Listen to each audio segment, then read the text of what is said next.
그렇게 생각하시는 분들은 편입 생각하지 마시고 자기계발, 자격증 준비해서 취업 준비하시길 바랄게요. 아까운 시간 준비하지 마시고. 안녕하세요 학습자 여러분, 예리쌤이에요. 오늘은 지난번 영상과 더불어서 편입에 대한 전반적인 기초 내용과 정보 1편을 좀 담았으니까 이번에 필요한 내용이 좀 많을 거예요. 그래서 집중해서 꼭 끝까지 영상 시청해주시고 궁금한 내용 댓글로 달아주세요. 자, 학점행제로 편입이 가능할까? 과연? 뭐 이렇게 생각하시는 분들이 정말 많을 거예요. 그렇게 궁금한 점이 많으신 분들은 영상을 한번 보시고 판단해 보시길 바랄게요. 자, 대학을 졸업하고 다들 취업시장에 많이들 뛰어들잖아요. 그래서 이때 졸업한 학교의 네임은 나를 끊임없이 따라다니게 됩니다. 기업에서 볼 때 그 학교의 이미지도 어느 정도 반영이 되고, 그리고 개인의 역량과 직무 적합도 그 정도를 보죠. 자, 그렇다고 지방권의 이름 모를 전문대학교를 나왔다? 그렇다고 해서 인생이 끝나는 건 아닙니다. 뭐 본인의 노력에 따라 직무 능력을 더 키울 수도 있고, 재수를 하거나 다른 학교로 편입을 해서 들어갈 수도 있으니까요. 자, 편입이란 일반적으로 일정한 학점을 취득하고 다니던 학교를 그만두어서 본인의 기준에 맞는 다른 학교를 지원해서 다니는 거를 말해요. 그래서 4년제 기준 3학년으로 편입을 하게 되죠. 일반적으로 편입의 점수 반영은 편입영어 또는 공인영어, 그걸 준비하고 또한 전적대학교 학점 성적이나 학점행제 성적 평균으로 지원하게 됩니다. 여기서 더 추가되는 거는 뭐 전공 기초 시험이나 면접, 그리고 뭐 자연계열 같은 경우에는 수학이랑 영어 성적이 같이 반영이 돼요. 이때 편입 응시의 기본 조건으로는 각 대학에서 일정한 학점을 요구하게 됩니다. 대부분 일반 편입은 80학점, 그리고 학사 편입은 140학점 이렇게 이수를 해야 돼요. 이는 일반 대학 2학년과 4학년, 즉 전문대학교 졸업과 4년제 졸업과 같다고 봅니다. 생각보다 되게 오래 걸리죠. 하지만 지난번 영상에서 학점은행제 취득 기간을 단축시킬 수 있다 했었는데, 학점은행제는 학점제이기 때문에 원하는 만큼 학점을 미리미리 취득을 하시면 조기 졸업이 가능해요. 이는 편입에서도 장점으로 적용이 됩니다. 첫째, 학점을 조기로 채울 수 있다는 점인데요. 이거는 일반 편입 1년, 학사 편입 2년 이렇게 걸려요. 그럼 물론 전 대학에서 자퇴를 해도 그 전적대 학점을 가져올 수가 있죠. 그러면 좀 더 단축이 가능하겠죠. 그래서 학점행제를 이용하는 많은 학생분들이 이 응시 요구 조건을 빨리 끝내고 편입 원서를 지원해보고자 이렇게 이용을 많이 하게 돼요. 자, 두 번째, 편입은 원서 제한이 없기 때문에 기간만 겹치지 않으면 원하는 학교를 모두 써보실 수가 있습니다. 일반 편입이랑 학사 편입 교차 지원도 물론 가능해요. 세 번째, 실질적으로 공부 양의 차이가 날 수밖에 없어요. 왜냐하면 학점은행제는 온라인 강의가 가능하기 때문에 평일 2시간 정도 강의를 듣고 나머지 시간은 편입학원에 가서 8시간씩 공부를 하는 거예요. 그러면 뭐 대학 다니면서 4시간, 5시간 열심히 공부하는 학생들과 뭐 온라인 강의를 듣고 주기적으로 자율적으로 나머지 시간은 8시간씩 뭐 편입 공부를 하는 학생들이랑은 당연히 매일매일 공부하는 양이 차이 날 수밖에 없겠죠. 자, 네 번째, 이미 가지고 있는 전적대 학점 평균이 너무 낮아서 고민이신 분들은 원하는 과목 학점만 골라서 가져오고 나머지는 학은제 온라인 강의로 쉽게 취득이 가능해서 학점 세탁이 가능해요. 온라인 강의 난이도랑 교수님이 오프라인에서 수업을 해서 하는 난이도랑 당연히 시험이나 과제 이런 물에서 차이가 있을 수밖에 없겠죠. 조금만 노력을 해도 온라인 강의 같은 경우에는 높은 학점을 가지고 올 수가 있어요.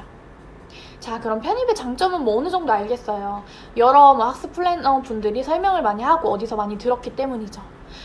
그럼 이제 학생분들은 뭘 고민할까요? 학점행제 출신 지원자는 안 뽑지 않나? 아무리 편입이라고 해도 학점행제 출신 지원자는 원서도 안 볼 거야. 뭐 이렇게 생각하시는 분들이 많아요. 자, 편입의 본질은 지방권이나 뭐 전문대에 있는 학생분들도 본인이 원하는 교육을 받을 권리, 즉 대학 선택이 가능한 길을 좀 폭넓게 열어주는 그런 제도죠. 그럼 학은제 출신을 제한하면 그건 말이 어떻게 되는 거죠? 그건 아니에요. 그건 차별이죠. 냉정하게 판단을 해봐야 돼요. 대학에서 원하는 게 무엇일까요? 첫 번째, 이전에 얼마나 성실하게 임했냐, 성적 평균 지표를 보죠. 두 번째, 우리 과의 적성과 맞느냐, 전공 기초 시험을 봐요. 그리고 세 번째, 기본적인 학습 능력이 어느 정도 되냐, 편입 영어 시험을 봐요. 뭐 이렇게 판단을 해요. 노력을 하지 않고 얻는 결과는 아무것도 없습니다. 설명이 어느 정도 좀 됐겠죠. 자, 여기서 이제 대학을 다니는 분들은 고민을 많이 할 거예요. 학점인지 장점 알겠는데 나는 애매한 대학을 다니는 건 맞지만 자퇴할 만큼 결단이 좀 서지 않아. 리스크가 좀 클 것 같아. 이렇게 생각을 하시는 거죠. 저는 부모님의 반대 때문에 대학을 다니면서 학점행제를 같이 병행한 친구를 봤어요. 결론적으로는 비추예요. 그 친구는 나중에 휴학도 했고요. 네, 양쪽 다 하려니까 두 마리 토끼를 잡으려고 하니까 좀 쉽지 않았다고 했어요. 그래서 또는 그냥 내가 다니는 대학교도 나쁘지 않다. 그냥 떨어져도 이 대학 다닐 거다 하시는 분들은 대학 다니면서 준비를 하시는 걸 추천해요. 제가 설명하는 건 나는 무조건 이 대학에 애정이 없고 학과도 안 맞아서 꼭 무조건 편입을 해서 여기보다 조금이라도 나은 곳을 다닐 거다. 이렇게 생각하시는 분들을 위해서 하는 말이에요. 자, 이런 분들은 재수냐 편입이냐 많이 고민을 하시는데 수능이 미끄러지신 분들이 아닌 이상 1년에 2등급 이상 올리기가 정말 힘들다고 해요. 이거는 모 대학 교수님이 말씀하신 그런 발언이고 정말 쉽지 않다는 건 알아야 합니다. 그에 비해 편입 같은 경우에는 영어 또는 수학만 보죠. 이마저도 나는 영어 공부도 하기 싫고 그냥 있는 전적대 활용해서 학점만 따서 원서 넣으면 안 되냐 이러시는 분들, 그렇게 생각하시는 분들은 편입 생각하지 마시고 자기개발, 자격증 준비해서 취업 준비하시길 바랄게요. 아까운 시간 준비하지 마시고 어느 정도 본인의 노력이 필요한 시점입니다. 결단을 했으면 본인이 그만큼 시간을 들여서 노력을 투자해야 원하는 결과를 이룰 수 있죠. 편입 원서를 여러 군데 쓰면은 몇 군데 붙어요. 근데 그게 지금 학교보다 나을 거예요. 다만 조금만 더 노력을 해가지고 상위권 대학교, 원하는 인서울대학교, 원하는 학과에 붙으면 얼마나 좋아요. 그러려고 편입을 결심했잖아요. 일반 편입 같은 경우에는 1년 준비해가지고 바짝 준비해서 바로 원서를 넣어봐요. 그래도 안 되면은 2년 학사 편입까지 준비를 해봐요. 학사 편입이 일반 편입보다 경쟁률이 낮으신 거 아시죠? 그러니까 남들 같은 경우에는 대학을 4년 졸업해서 지원을 해요. 학사 편입을 지원을 하려면. 본인은 2년이 세이브가 되는 거예요. 그 2년, 나머지 2년은 자기 개발하시고. 온라인 강의 학점은행제가 당연히 오프라인 대학교보다 학벌로 가치가 낮은 건 맞아요. 이건 부정할 수가 없어요. 그러나 이 편입을 하는 데 있어서 어차피 나는 좋은 대학을 갈 거니까 조금만 더 노력해서 원하는 대학을 붙을 거니까, 그러니까 이런 제도를 활용하는 거는 너무 좋다고 저는 생각을 해요. 오늘도 공부하시느라 수고가 많으셨는데 조금만 더 노력을 해서 원하는 대학 붙으시고 즐거운 새내기 되시길 바라며 대학생활 즐겁게 하시길 바랄게요. 영상 시청해주셔서 감사하고 궁금한 점은 댓글로 남겨주세요.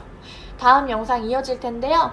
다음 영상 2탄은 일반 편입, 학사 편입 차이점이 어떤 게 있나, 그리고 공인영어랑 편입영어 어떤 차이점이 있나 이런 걸 좀 알려드리려고 해요. 영상 시청해주셔서 감사합니다.